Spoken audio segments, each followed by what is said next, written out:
the villain in Nothing to Fear is again he's a well-known character from Batman's Rogues Gallery going back to I think the 40s or the 50s, the Scarecrow.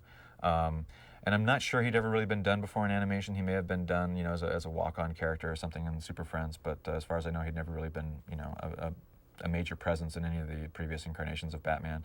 And so again, we felt, a guy whose motif is, a scarecrow, and he's literally all about, scaring people. I mean, he's this psychologist who's gone off the deep end and who literally is studying the effects of fear on people, but to the point where it's way beyond any kind of acceptable measure of human restraint, and goes over the edge and becomes a supervillain.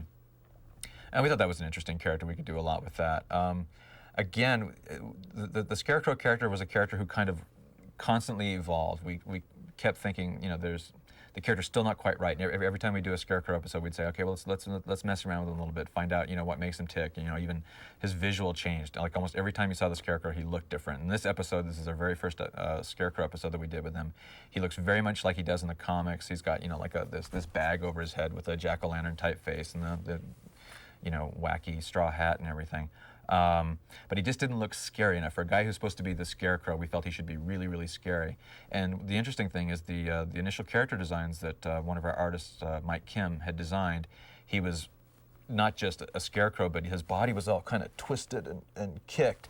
And it gave him kind of a loose, real Scarecrow type appearance. Unfortunately, when the episode was animated, the animators didn't really follow that, so he kind of just moves like a regular human being, even though he's really, really skinny. And so we felt, okay, well, that didn't really work. So the next time we went back to the Scarecrow, we changed his appearance again. We kind of made his face a little bit scarier. We put eyes inside his eye sockets to kind of give him a creepy stare. We gave him long hair. Still didn't work.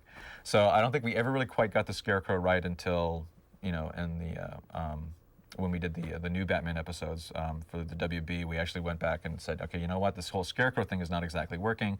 Let's completely, rethink the character, and we came up with a really, really frightening look for him, and an even more out there kind of origin story for him.